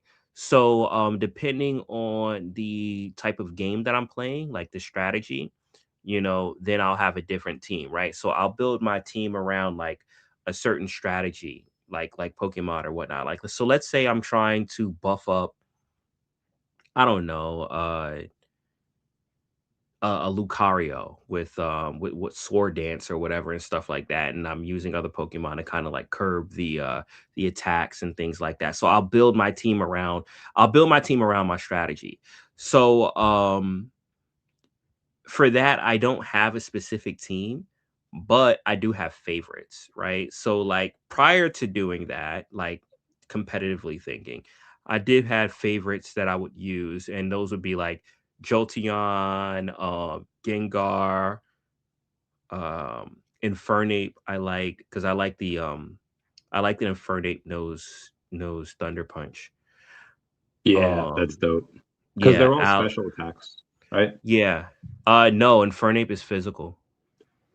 I know, but the elemental punches are special No, they're attacks. physical. They're physical. They're When did that physical. split change? I thought they were always physical No, because they you're were hitting at least in Gen 2, they were special. special. I Oh, well, I don't know, but they're physical now. Yeah. Yeah. Okay. So that's why, again, I mean, Infernape has a good physical attack. Yeah. Who else did I have in that type of lineup? I think I had Porygon Z as well. Does Or Porygon 2, whichever Porygon is the one that's like rounded. Yeah, I think that's 2. 2, yeah. Did you ever teach Infernape Power-Up Punch? What does it do? So It it's like sounds familiar. it's a light punch. I think you get it in wasn't sure. I think it was in X and Y. Whatever game you get Mega Lucario in. I think that was X and Y. But what does it do? Like you hit it and I did teach it. So like when I did competitive, right? Like Mach Punch was a big one and Sucker Punch was a big one because you can get a hit in first. And Yeah. then I think, was it with Sucker Punch that it makes you like flinch? I think so. So like you can get a hit in and then they won't hit you. Wait, And is then you it get to an go again. automatic flinch? Or is it just I like, think no, I think it's an automatic flinch. I believe so. Yeah, damn? so a lot of times people will start out with that, get a quick hit, they flinch, they can't do that, and then move that. Togekiss is also good for its defense, right? So here's where like the strat. So outside of that, right? Like I have my bank that I build for strategy things, right? So Brozong is one too because it's super slow, but I'll have like what is it, Steel Ball or whatever it is, based off of Gyro Ball, based off of how slow you are, depending on how strong it is and stuff like that. So, and then I had something to make it go first. I don't know if it was Trick Room or something where the slower Pokemon would go first, right? So yeah, so I would use stuff based off strategy. That's why. So I have a whole box of Pokemon, that I would kind of swap, Like I said, I treated it like Yu-Gi-Oh cards. Yeah. There's so Power Up Punch, it was kind of weak. I think it only was like maybe like 40 or 60 power. But it raises your attack one by one. It raised your attack. Okay, yeah. So that's good. So like doing stuff like that, and if you could keep it from like getting hit, then like you'll max it out, and then it's gonna one shot everything. And if you have something that's fast, then you're good. Yeah. Because again, Infernape should be a pretty decent sweeper. He's usually pretty quick. Yeah. And Power Punch was good. So I remember Lucario having that. Lucario is too. Yeah. Yeah, he's dope. Yeah. But he would lose to Infernape because he's like part steel, and Infernape would just smoke him. He is, but like does he have sword dance? He has something which also like you can crank his attack up to a ridiculous level. And I think he has like a solid amount of speed. But yeah, I had a strat. And once again, this is because I got turned off from Sapphire and Violet, so I haven't like checked my Pokemon in a while. But I actually had a solid strategy with Lucario as well because he is in my box. Also, Heatram and is it Heatram? No, Torkoal and Charizard, right? Because then you get Torkoal, who has Drought, which has the Sunlight, Charizard, who gets the solar power. Then he has Solar Beam, so he doesn't have to, wait that turn. But yeah, that was my favorite thing in Gen 2 when Venusaur's Sunny Day comes out, blast them with fire, and then now you're fire, dope there. Yeah, that was always fun. I had until like around 10. I don't know. Okay, so before we end here, I want to get your opinion on something. We'll change subjects a little bit. Have you seen the video? Came out about a week ago of the McDonald's CEO eating the new burger. No, I haven't. Okay. You ever see that episode of SpongeBob where Squidward tries a Krabby Patty and he's like takes like the tiniest bite of it? I think I have, but it's been years since I've seen SpongeBob. But that sounds very familiar. He takes a very tiny bite. That's what the McDonald's CEO did. Like he takes a tiny bite and is like, this is great. You know what, guys? Go get this. It's so good. I'm gonna finish my lunch here. Catch y'all later. But in the entire video, he doesn't swallow it. Like he just keeps it like in the side of his mouth. He doesn't swallow, and he's like, I'm gonna finish my lunch. Like that's his fucking that's not his lunch. And getting bodied in the comments. Just like this is a perfect ad for me to never eat McDonald's again. And wow. Yeah. Do you think it was purposeful, or was that like a troll or I don't think really doesn't eat McDonald's? Which I don't blame be like that because I feel like I don't know how this happens. Maybe they're all like psychopaths, but you remember when Mark Zuckerberg tried to like fit in on one of his things, and he's just like he's got an entire like he basically like white faced himself. He's got a entire like white face of like sunscreen on him, and he just looks like such a dork because he's got sunscreen on his face and like nothing else. Or Elizabeth Warren like being on like a live stream and drinking a beer to show that she's like cool, hip and cool. Yeah, I don't know. I feel like all the CEOs, they're just very strange. Or or Kamala Harris having Megan Thee Stallion twerking. Yeah. Whenever I think of that, I think of I think it's She-Hulk. And I like She-Hulk like a lot. I thought that was a good show, but everyone hated it. Like, man. Yeah. I can't eat McDonald's because McDonald's makes me nauseous. Like I literally cannot. If I have it, I'll immediately start feeling nauseous. So I don't eat it because it makes me sick. Do you think it's possible? So apparently they've been doing this with chocolate, where a lot of, I think it's Toblerone and another decently big company, they started replacing the actual chocolate with lab-made chocolate because it's cheaper, like a bunch of oils. Do you think that McDonald's might have been doing something with the meat? I'm not going to say Booth is saying that they put any human meat in there because I feel like that would be crazy expensive. But do you think they're doing something with the meat that makes it so that they're? I don't know because the thing is I also get nauseous off the fries. I get nauseous off of everything. The only thing I can have from McDonald's is coffee. So I will have coffee. But outside of that, like literally like the burger, the fries, I get nauseous off of all of it.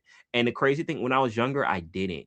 But you know, I stopped eating a lot of fast food and like during that break, yeah, I tried it again. I was just like, all right, well, it's late. Like, let me just go and nauseous. And ever since then, like every time I try it, because they're like, people are like, oh, we're getting McDonald's.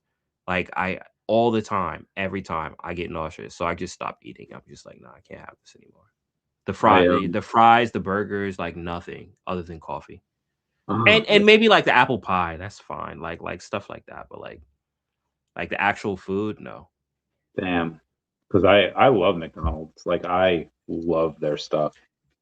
But that's the thing. It's not that I don't like the taste. I don't get nauseous off of it. Like the taste is fine, right?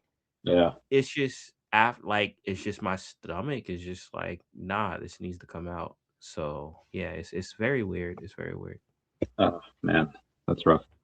Yeah, that sucks. Something that you like and you still can't have it because it makes you. There was a guy in my class, and this is in like 5th grade. I assume they do this in every school, but after Halloween, the next day, you don't really eat lunch. You just bring in your Halloween candy and you just eat that. And there was this one kid that he was allergic to peanut butter, and he wasn't like allergic. Like there's some kids now where like peanuts can't even be in the room. They're in the room, then they get their throats closed. Yeah. But he had an allergy. It wasn't that bad though, because I feel like 25 whatever years ago, it wasn't that bad for people.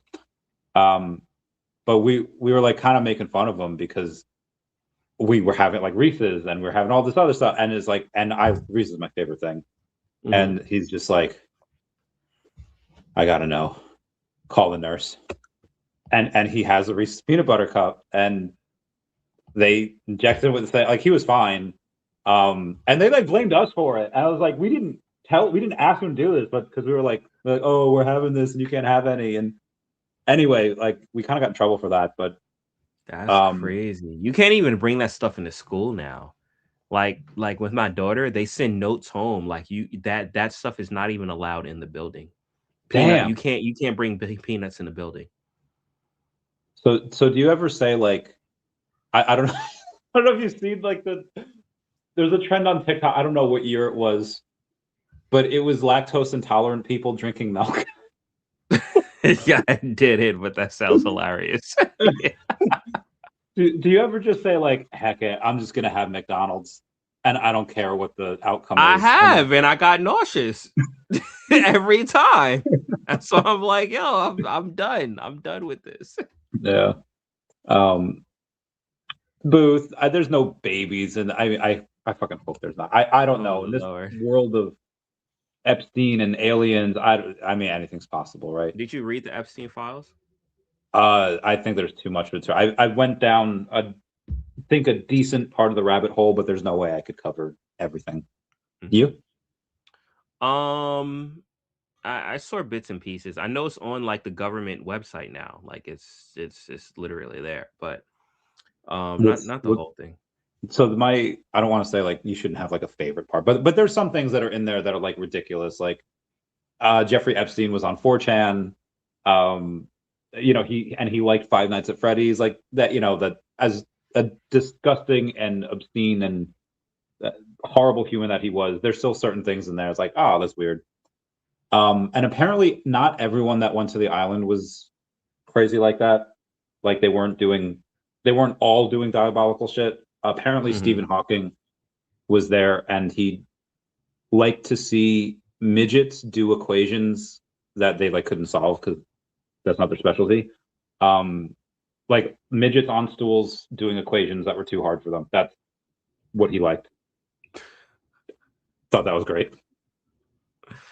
Oh man. Yeah, nah, I don't know. It's weird. It's a weird situation because there's so much that's said that you're kind of like, is this real? Like, is this real life? Yeah. But yeah, I don't know. But some of it, like, I don't even want to think about like being a thing because it's kind of scary. Yeah. But yeah, I don't know, man. I don't know. There's one of the memes that I saw was like, you know, who's not in the Epstein files, and then it's like it's Diddy, and I was like, oh, yeah, I guess he's not, but he was doing his own stuff. He was his own thing. He was like, man, I don't need Epstein. Yo, it's Bad Boy. Take that. I freaking there was a documentary that came out that 50 Cent made, and it was about Diddy, like all the and even stuff that like didn't come out in trial. Yeah, on Netflix, the Netflix thing. And he also made it so that it aired, I think, on ABC7. And they're like, why? He's like, because they show ABC7 in prisons, and he wanted. Yeah. He's very petty. He's very petty. Oh my God. No, I don't. I didn't read that. I hope he did. I don't think he can't. Like, he can't move his hands. He can't move any part of his body. There's no way. There's no way there was any. I mean, maybe I don't know. I'd like to think that he didn't, because there's like he can't move. Like he can move like two fingers like this, and that's how he like communicated with a clicker. So there's no way he was doing all that other type of stuff. I mean, there's a lot you could do with two fingers. I freaking love you, man. When's the next time we're seeing each other? New York Comic Con, maybe? Yeah, I mean, I'll be out there, right? But I'm also going. Are you going to Wonderland Con? When's that? End of March. Oh, Magic talked to me about that. Oh, it's in Anaheim. I do have something that weekend, unfortunately. So I don't think I'll be able to. I don't want to blow. Maybe I should blow up the other thing. I don't know. If you're there, I'll be there. I plan on trying to go to everything. So I saw a post with you and Magic, and you were saying like, I got the details. Alpha, where will we be leaving the continent of the USA or the country of the USA? So she was talking about in spaces. So WonderCon is right already set in stone. But as far as outside of the US, so it looks like Portugal is a go. Right? When's that? June. And once again, I'm only saying this because she said it in spaces. So it's fair game at this point. Yeah. But Portugal is a go, and there's a possibility of something else, but you got to stay tuned. Okay, that's cool. The only reason why I'm saying something else is because I'm not 100% sure if she said this is spaces. So that yeah. So that is so Portugal. What's that called? It should be a go. It should be a go. But what's the event called? I don't know. I